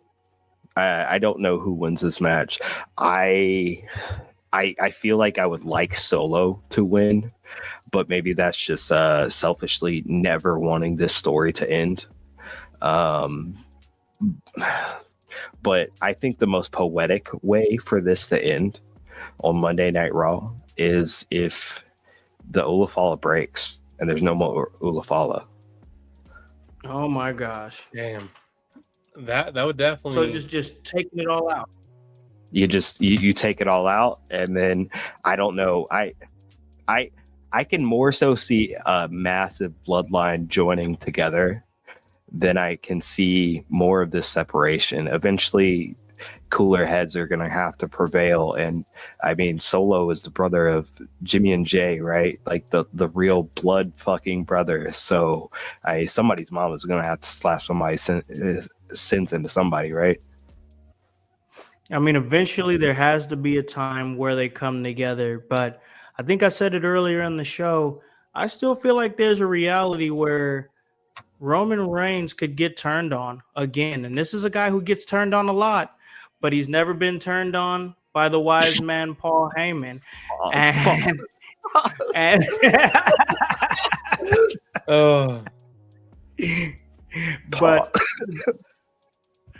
it could happen. It could happen. Solo to me, Solo low-key kind of planted those seeds Friday night when he said, "You'll have to present me with the Ulafala and be my forever wise man." Now, I'm not saying that it's for sure going to happen. I'm just saying that when things like that come out, it makes me think that something could be in the works. At the end of the day, though, I think the story really does need to be that Roman gets the Ulafala back and he might turn his attention to, the Rumble and trying to find his way back to becoming the WWE Undisputed Champion, because I think that this whole thing is Roman fighting demons. He came back by himself, was getting bodied by the bloodline every time he came back. He had to regain the trust of his family. He got that. He's trying to get the Ulafala back. And then if he handles that business, the thing that he'll need back after that will obviously be the Undisputed Championship. So if the story here is that Roman is fixing everything that he lost pretty much in one fell swoop at night 2 of WrestleMania, then we're leading up to that. This is exactly what's happening. It started with him getting his family back and winning at, War Games. It continues with him getting the Ulafala back, and it presumably ends with him possibly getting the WWE Universal Championship back. So we'll see what happens with that. But I do say that it would be an interesting wrinkle to see Solo win by assistance from the wise man. So, I mean, it's just a thought that could go in there. But at the end of the day, yeah, I'll say Roman. I would say Roman. Just, it's boring, but it's what I think is going to happen. But we only got one more match. Drama. What is it? Drama. I said there needs to be drama. I agree. I agree. There's got to be some drama for sure. And I think there's going to be a lot of drama in this last match here. What I can only assume might be the main event of the night. CM Punk versus Seth freaking Rollins. Singles match. Hype. Who do you got?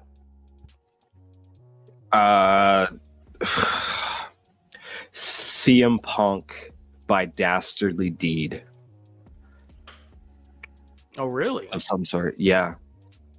I see. I feel like this is where we see a turn in Punk, of some sort, but maybe not a turn that turns him like heel, because that would contradict my thought of Seth Rollins turning. But I think CM Punk has to do something for Seth Rollins to officially snap, if this makes sense. But CM Punk. Okay. All right. Grun, who do you got, man? I'm gonna go with Seth Rollins. I agree with Hype that Punk needs to do something really big to make Seth Rollins snap. And I thought to myself, well, what if CM Punk wins the Royal Rumble by eliminating Seth Rollins when they're the final two? Thought That's maybe too. That might get us there, but tomorrow night's gonna be wild. It is absolutely. Shout out Cody in the chat. Absolutely going to be wild. Yes, we're definitely ready for tomorrow night, Cody. Yeah, there's a reason why this is the main event, and this is why I'm so like perplexed on like what's going to happen. I've been trying to keep myself away from a lot of the spoilers and things like that. Like we know that there's going to be a Rock appearance of some sort, but something is going to happen in this main event of some caliber that's going to change probably the landscape of WWE for a while. And you know, we mentioned all these things, and we haven't even mentioned the probable debut, I mean, almost confirmed now, of Penta, El Zero Mero. So like we don't even know like what his involvement will be. Most definitely. No, you're right. And before we really get into that, I got to give my thoughts here, because I do think CM Punk is going to win against Seth Rollins.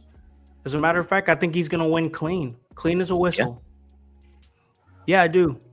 Bold. I also think that once he does win, it's not going to be the last that we see these two men either. I have a thought. And you know, sometimes history repeats itself in good ways, because everything in wrestling's been done before.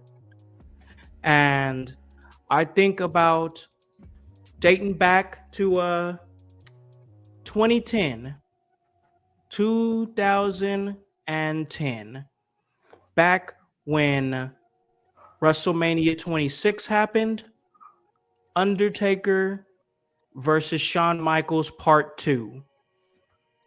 Undertaker versus Shawn Michaels Part 1 at WrestleMania 25, one of the greatest matches of all time. Quite possibly my favorite match of all time. I'm not talking about the matches. I'm talking about the lead up to their second match, WrestleMania 26. When Shawn Michaels lost to Undertaker at WrestleMania 25, what happened? He became obsessed with beating the streak. So obsessed that he started fucking Undertaker over world championship opportunities, and then ended up fucking him over at Elimination Chamber for the World Heavyweight Championship, because Undertaker was like, brother, I'm done with you. I beat you. I have no business with you anymore. I want a world championship. Shawn Michaels made sure that Undertaker couldn't ignore him. Now, why do I bring that up? Because CM Punk is going to beat Seth Rollins tomorrow night. And what's been on CM Punk's mind since his return to the company? Well, that's main eventing WrestleMania, something he's never done. I think that when Seth Rollins loses to CM Punk, a man that he hates, despises, can't stand, we're going to see a few screws loosen up in the mind of Seth Rollins. Seth Rollins is going to totally lose his shit. CM Punk, yeah, he's going to declare for the Royal Rumble. Why? Seth Rollins, I beat him. Got no business with this guy anymore. I didn't even want to deal with him when he wanted to deal with me, but he forced my hand. Beat him clean, 1, 2, 3. But you know who couldn't get over it? Seth Rollins. Seth Rollins is saying, I want another match. Fight me, WrestleMania. Punk is going to be like, no. If you don't have a world championship, or if you're not in the main event, I'm not interested. So you already know Punk is going to turn his attention to the Rumble to try to win the Rumble. Hell, you could put CM Punk in probably like the last 3. You have Seth Rollins, who's maybe already eliminated or maybe not even in the match. Comes out, pulls CM Punk over the top rope. Screws CM Punk out of the WrestleMania main event. Elimination Chamber. Punk is like, this is my second chance to try to find my way into the main event. Hell, I would probably do it as close to what they did at the Elimination Chamber leading up to WrestleMania 26 as possible.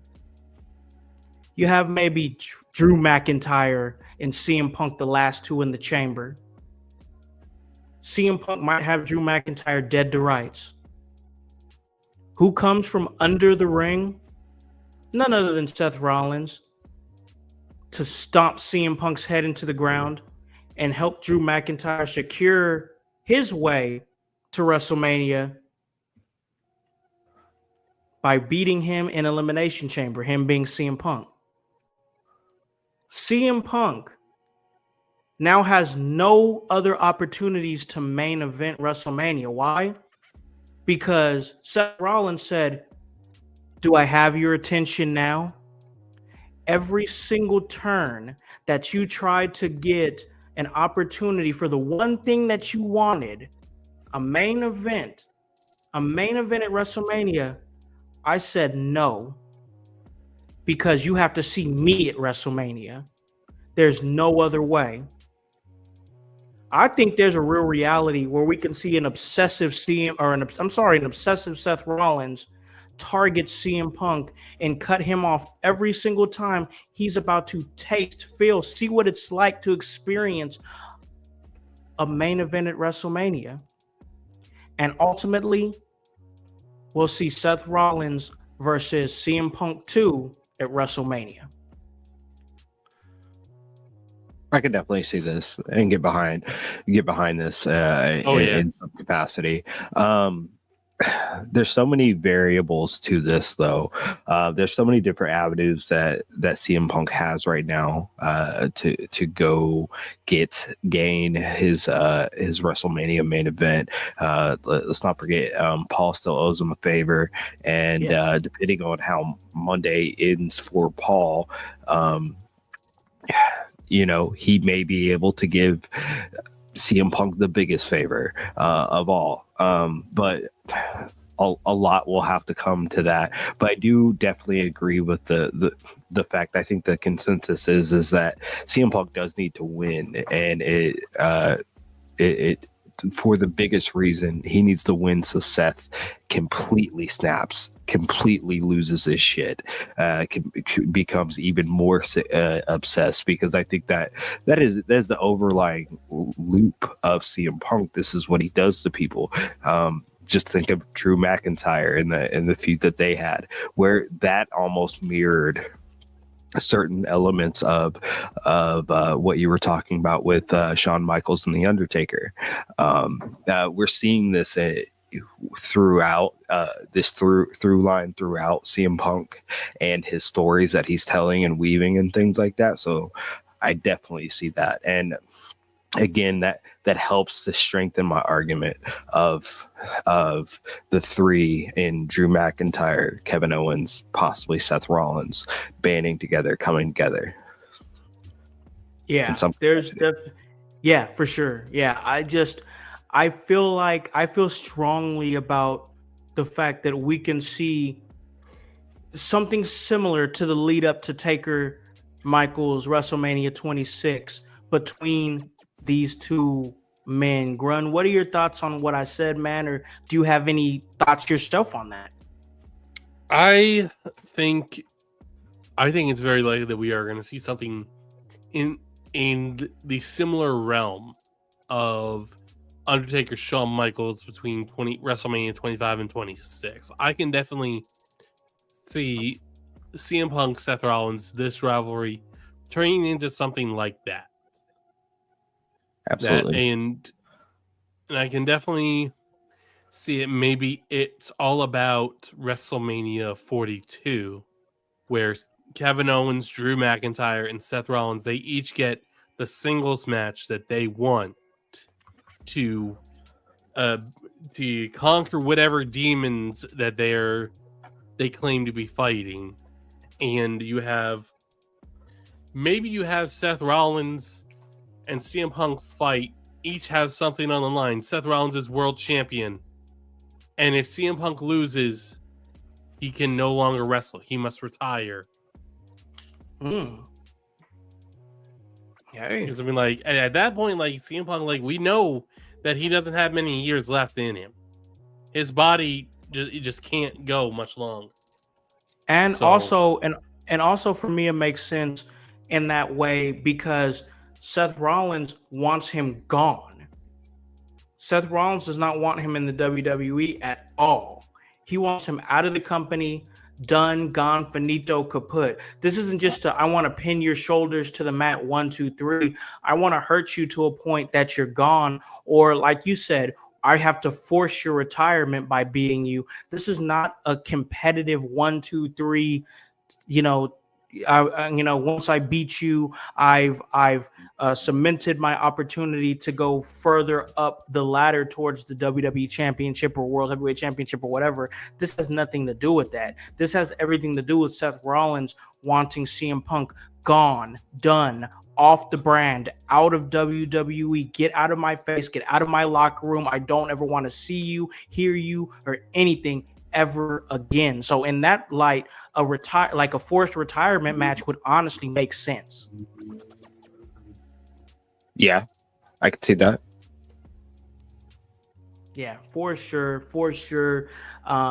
Like I said, that's just my thoughts on it. I think Punk gets this one, and then it leads to another one down the line at WrestleMania. We also have John Cena, who's going to be showing up, and he's going to be setting, more likely setting his intentions for what he wants to do next during this farewell tour that he's going to be on.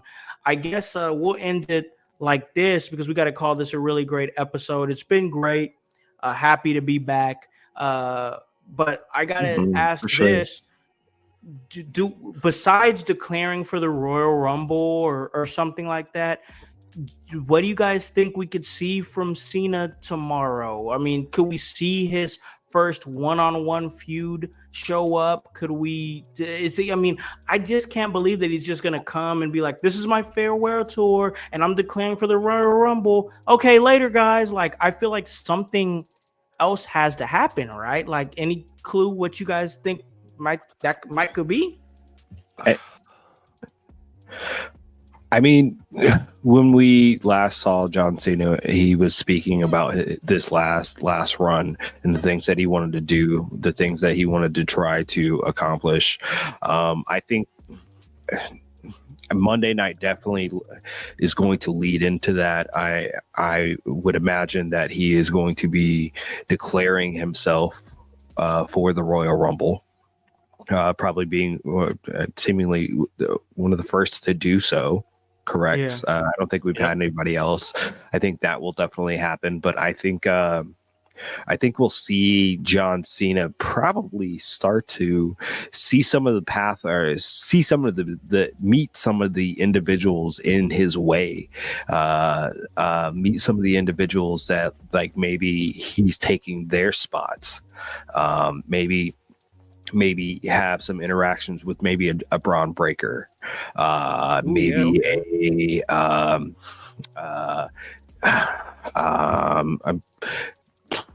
trying to think of some other people that we could throw in there that would be like new up and coming guys. Mello? I want to say Mello. I would like to see that too, for sure. I would love to say I would love to say Mello, but I was thinking the fact that he is on SmackDown, but that would be great. But like maybe that's what it is. Maybe he has John Cena starts off with a newcomer challenge and just maybe he comes out and gives people the Kurt Angle, looking for his try to give them that opportunity that was given to him. Yeah, exactly. Get somebody to show some ruthless aggression. You know what I mean? Yeah. So I think that would be interesting, right? Oh yeah. I think we're going to see a lot of callbacks to his time in WWE, his first months. I can definitely see a callback to his introduction via the Kurt Angle challenge. I can definitely see him start to set up, maybe talk about how one more match with CM Punk, one more match with Randy Orton, one more match with whoever else that he's had matches with. Unfortunately, it's not going to be. Unfortunately, Cope is not going to be one of them. Edge is not going to be one of them. Unfortunately, no. I wish it was. Yeah. Oh, They had such a great feedback in the Really day. did, yeah. Excellent. But no, that's a great point. We could I don't want see to say him negative do. things about AEW, so I'm just No. not gonna say anything. no, yeah. That's Yeah, why no. I'm just moving on, bro. Because it is what it is, bro. But Man, but you know, I know I just said that, but my name's hypocrisy for a reason. Yeah, even my wife the other day, she was just like, you know, AEW is not very good. We had it on like because as we do put wrestling on in the background, and she's just like, you know, this is not very good. Like, and I'm just like, I know. that's a shame when an untrained eye can see. Yeah. Like, this just ain't hitting, Yeah. you know. Yeah, but the difference is we had SmackDown on, and she said this is much better. Like I can actually understand what's going on. Like this isn't boring me. It's because like it's holding my attention a bit, like sort of thing. So like I don't want to say negative things about AEW. Yeah, and fuck Tony Khan. I hope the Colts whoop their ass today. We've got some football going down today. Playoffs are coming up very, very soon. And with that being said, I'm gonna let my guys go and chill out and enjoy the rest of their Sunday. I'm probably gonna go and chill out with the family, watch some of this snowfall, but not go outside and touch any of it until I have to. And that's just my opportunity right there to throw it over to my man Grunmeister. Give him an opportunity to plug anything that he wants to plug. We got the Lou in the chat. He's saying go Burge. That's just a perfect segue to give it right there to the Grunmeister, man. What do you got for us, bro? You should check me out on Fridays at twitch.tv/Grunmeister, where I do my SmackDown previews in Grun's room, 7 p.m. Eastern every Friday night. And you guys, you gotta check out tomorrow night because Lou is streaming tomorrow night at 8 p.m. Eastern, watching Monday Night Raw on Netflix. That's awesome. That's gonna be sweet. Lou always does a great job. I still don't like them lip noodles, but that's a whole nother story. When's that? We need that rematch. We need that rematch for sure. Yeah. And listen, man, I got to give it to my tag team partner over here. Speaking of that rematch, throw it over to my tag team partner. It's always Smokey in High Philadelphia. That is, of course, Hypocrisy Jones. Where can they catch everything you're doing, bro? Yo, obviously, my name's Hypocrisy Jones. You can obviously catch me right here in your house, Sunday house party every Sunday, doing my thing here. Watch out for my smoke sesh drops as I just, sit around and I talk about things that may be on my mind, pop culture wise in the news or whatever. And, I just, enjoy what I enjoy in the form of a blunt. Come smoke it if you got it. As long as you ain't smoking meth with me, but because that's not good. But beyond that, you can find me on the Kokomo Press. We do all sorts of things in the Kokomo Press. We can I just tell you guys a story real fast? Sure. This past week, we had a story drop about a birth that took place in a local gentleman's establishment in our town. The story absolutely blew up to the fact that are you guys familiar with Bubba the Love Sponge? I've heard of it. I think I've heard that name before. So we even had hold on, let me pull this up. I'm so sorry. Our story went so viral that it was talked about on the on local radio, one of which being Bubba the Love Sponge. Dear God. Out of Florida. Hold on just a second. Florida, bro? Are you serious? Florida's looking for crazy shit. They're like, what? Somebody did shit crazier than us? You guys are gonna love this. Hold on. Dear God. The things they do there at the notorious Kokomo Press. We are wild here at the Kokomo Press, bro. Absolutely wild. I can't even fathom what he's about to show us right now. Oh God. Oh no, wrong one, wrong one. I'm sorry. Technology is sometimes crazy. Yeah. Oh, I totally get it. While you're pulling that up. Oh, did you find it? Yeah. Oh, here it is.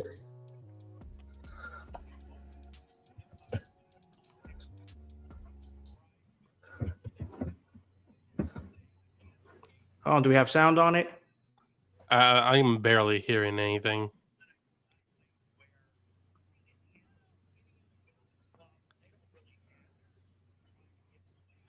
Yeah, Doesn't try sound like cranking her the up. yeah. It doesn't sound like the video audio is correctly linked. You guys don't have sound? I can I just can barely faintly hear it. Yeah. Faintly hear it. Oh no.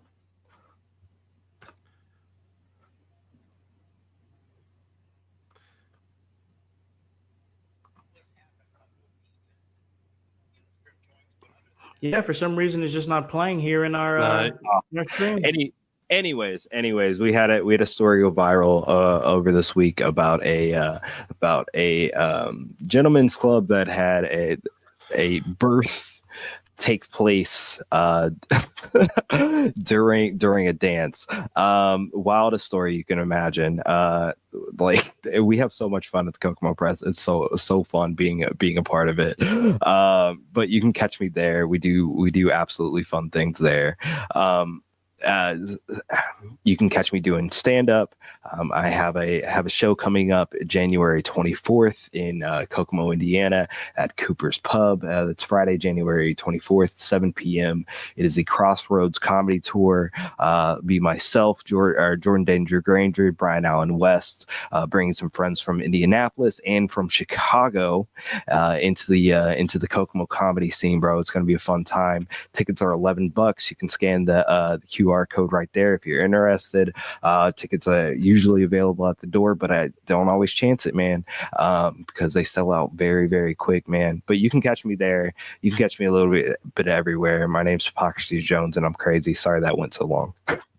That is all right, man. We appreciate all that you do out there, doing all the crazy things y'all do going viral there at the Kokomo Press, but most definitely stuff that you do here at In Your House. And that's exactly where you can catch me doing my thing right here at In Your House. And guys, the schedule is back and we are doing our thing to bring it all back. I know this Tuesday, myself and the amazing Annie O'Neill will be getting back to it and doing the raw deal with Howse and O'Neill. And it's going to be a big episode because we're going to be reviewing all the things that happened, the fallout from Raw on Netflix debut. It's going to be great. We appreciate you, Lou, IYH for life. And we appreciate all you guys out there in the household. Of course, the ECW watch along, ECW Hardcore TV is going to be back. We're going to be uploading back